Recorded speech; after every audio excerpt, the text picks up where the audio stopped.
नमस्कार. आज एकादशी आणि एकादशी म्हटलं की मन आपोआपच पांडुरंगाच्या चरणी जातं. आज सकाळपासून घरात एक वेगळंच वातावरण तयार झाले होते.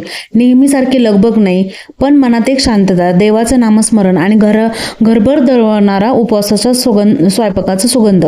आज माझाही एकादशीचा उपवास होता. म्हटलं उपवास आहे म्हणून वेगळं काही करायची गरज नाही. आपण आपल्या घरात नेहमी करतो तसं साधं, चविष्ट आणि मनापासून उपवासाचा स्वयंपाक करूया. मग सगळ्यात आधी मी रात्री साबुदाणा भिजत घातलेला होता. साबुदाणा आधीच छान भिजत घातल्यामुळे तो छान भिजलाही होता. आता त्यात छान असे शेंगदाणे भाजून घेतलेत. छान लालसर शेंगदाणे भाजले की त्यात कूट करून घ्यायचं आहे. आता या ठिकाणी मी 2 बटाटे छान चिरलेले आहेत. हिरवी मिरची छान कापून घेतली आणि एका कढईत 2 ते 3 चमचे मी तूप ॲड केलंय. त्यातच हिरव्या मिरच्या मी छान परतून घेतल्यात. त्यातच बटाटा ॲड केला आणि बटाटा लवकर परतावा म्हणून मी त्यामध्ये मीठ घातलं. आता मीठ घातलं एक 5 मिनिटं झाकण ठेवायचं. या ठिकाणी मी भाजलेले शेंगदाणे थोडेसे गार व्हावं म्हणून मी एका ताटात काढून घेतले आणि त्याचे छान असं टरफलं करून घेतले. आता या ठिकाणी शेंगदाण्याचं कूट करून घेऊया. मस्त असं शेंगदाण्याचं कूट तयार झालेलं आहे आणि बटाटे आपले छान परतत आलेले आहे. तर या ठिकाणी पुन्हा एकदा मी छान खालीवर करून पाहिलं की बटाटे छान शिजले की नाही.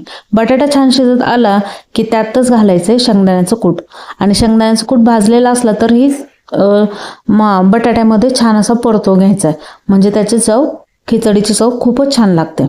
आता या ठिकाणी मस्त असं शेंगदाण्याचं कूट छान परतला गेलाय. आता यात आपण भिजवलेला साबुदाणा ॲड करणार आहोत.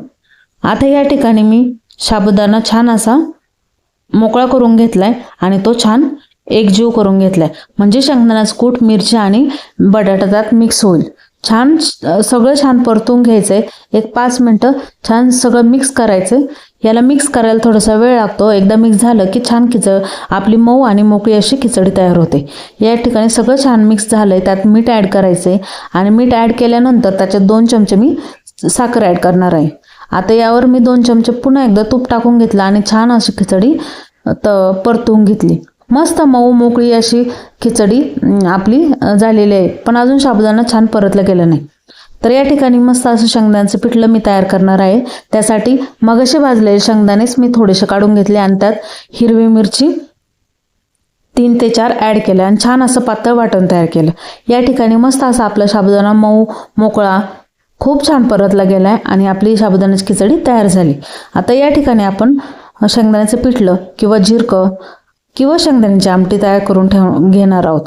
आता एका मी पातेल्यात 2 चमचे तूप घेतले आणि जे वाटलेलं शेंगदाण्याचं कूट आणि मिरचीचं वाटण होतं ते त्यात छान परतून घ्यायचंय.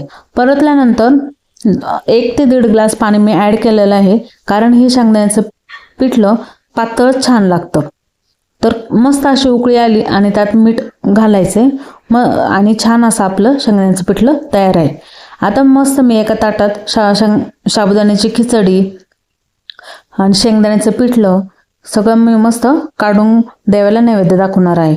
या ठिकाणी लिंबाची फोडही घेतली आणि उपवास होता म्हणून केळाचा प्रसादही मी ताटात ठेवलेला आहे.